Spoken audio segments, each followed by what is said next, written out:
คืออันนี้มาเล่าชีวิตความรักนะครับที่เคยเจอมาคือเราไม่คิดว่าชีวิตของคนคนหนึ่งจะโดนจะอกหักโดนผู้หญิงทิ้งด้วยปมเดียวกันก็คือการที่เขาไปเมืองนอกนะครับก็จะมาแชร์วันนี้คือเริ่มจากคนแรกเนี่ยเป็นแฟนสมัยที่คบกันตอนสมัยมหาลัยแล้วพอเรียนจบปุ๊บความฝันของเขาคือเขาอยากจะไปทำงานที่เมืองนอกไปเปิดร้านอาหารที่เมืองนอกตอนนั้นเขาอยากไปแคนาดาเราก็รู้สึกว่าเฮ้ยถ้าเขามีความฝันเราก็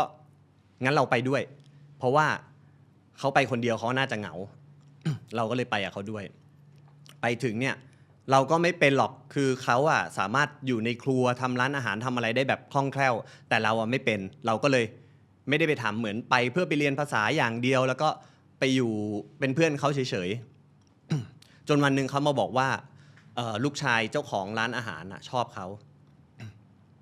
เขาเลยไม่กล้าบอกว่ามีแฟนแล้ว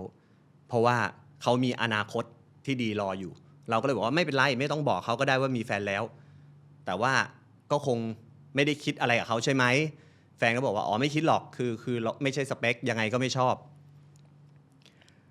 มันมีวันที่เป็นวันวาเลนไทน์เนี่ยลูกชายของเจ้าของร้านอาหารเนี่ยมารับแฟนเราไปเที่ยวเราช่วยแฟนแต่งตัวเพื่อออกไปเที่ยวกับผู้ชายคนอื่นคือ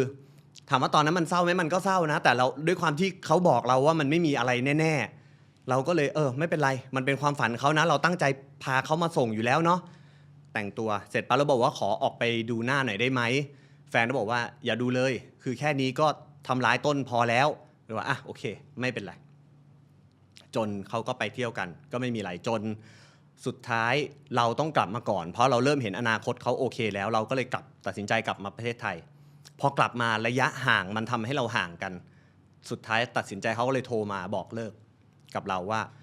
เลิกกันเถอะมันอยู่ห่างแล้วมันไม่จำเป็นต้องมีกันและกันอีกแล้วแหละเราก็เฮิร์ตนะแล้วตอนนั้นสุดท้ายแล้วเราก็สืบรู้มาว่าจริงๆแล้วผู้ชายคนนั้นก็คือที่เขาคบก็คือลูกชายเจ้าของร้านอาหารนั่นแหละคนแรกผ่านไปมาคนที่สองเราก็มาเจอคนนี้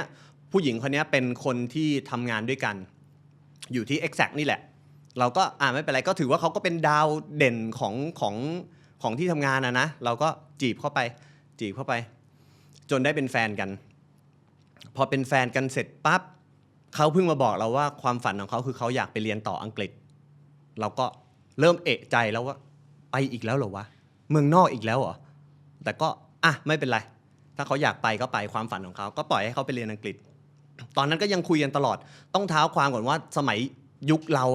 มันติดต่อกันยากมากนะมันไม่สามารถวิดีโอคอลคุยได้ทุกวันเต็มที่คือต้องคุย MSN ซึ่งต้องรอมาออนทางคอมถ้าออกไปข้างนอกเนี่ยยังไงก็ไม่ได้คุยกันเพราะฉะนั้นวันหนึ่งจะได้คุยกันแค่แบบครั้งเดียวสั้นๆหรือ 2-3 วันคุยกันทีนึงอะไรเงี้ยเราก็เลยคิดถึงเขาอันเนี้ย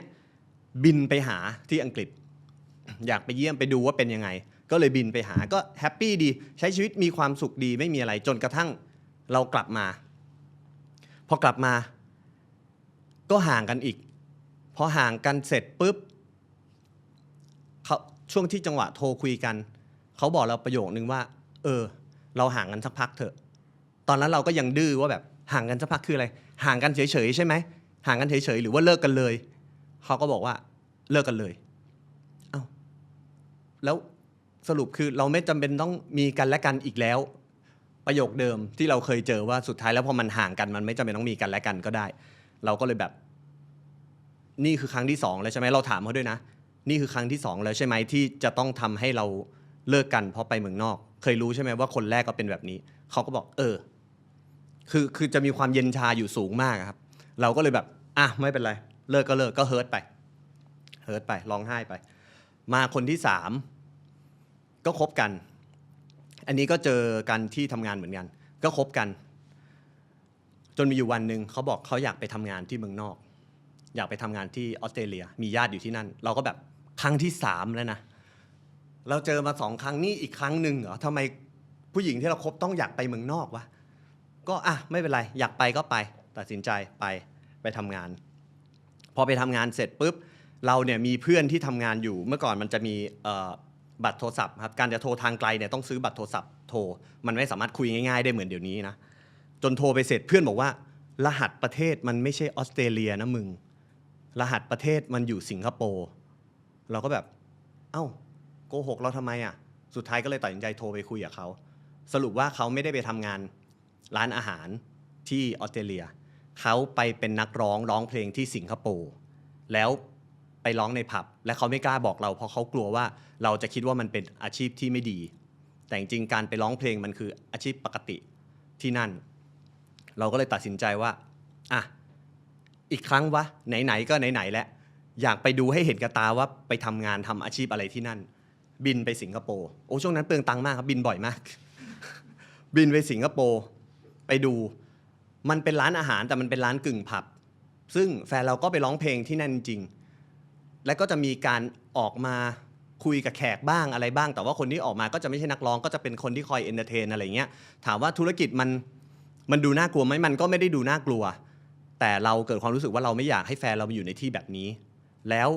2 ครั้งแล้วที่เรามาแล้วเรากลับไปแล้วเราต้องเลิกกันเราก็เลยบอกกับแฟนเราว่าเราไม่อยากทิ้งให้เธออยู่แบบเนี้ยเราจะทำอะไรได้บ้างแฟนก็บอกว่าถ้ากลับไปตอนนี้กลับไม่ได้เพราะว่าเราจ่ายค่า work permit ไปแล้วเราจ่ายให้กับร้านไปแล้วมันมีค่าเสียหายเราก็เลยบอกว่าเท่าไหร่เราจะจ่ายให้บอกเฮ้ยแต่มันแพงนะไม่เป็นไรเราก็เลยเอาเงินเก็บที่เรามีเนี่ยจ่ายให้ทางร้านแล้วบอกว่าผมจะเอาตัวผู้หญิงคนนี้กลับผมไม่ให้ทำงานที่นี่ผมไม่อยากห่างเขาผมไม่อยากเลิกกันกับเขาอีกแล้วให้เจ้าของร้านไปเจ้าของร้านบอกโอเคถ้าอย่างนี้ได้เลยพาตัวเขากลับมาแล้วผู้หญิงคนนั้นก็คือผู้หญิงที่เราแต่งงานด้วยแล้วก็มีชีวิตอยู่อย่างมีความสุขมาจนถึงทุกวันนี้ครับ